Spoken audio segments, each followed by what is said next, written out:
Jackson গেটে একটা accident শুনছি, শুনিয়ে আয়া দেখছি একটা ইকো গাড়ি যেটা একদম রাস্তার মধ্যে উল্টে রয়েছে।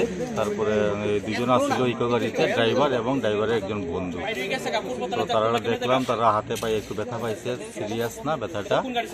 তারপরে জিজ্ঞেস করলাম কি হয়েছে, তো জানতে পারলাম একটা নাকি এই বোলেরো TR01K 3299 একটা গাড়ি ধাক্কা মারছে, ওইটাকে ধাক্কা মারে পালাই গেছে ওইটা।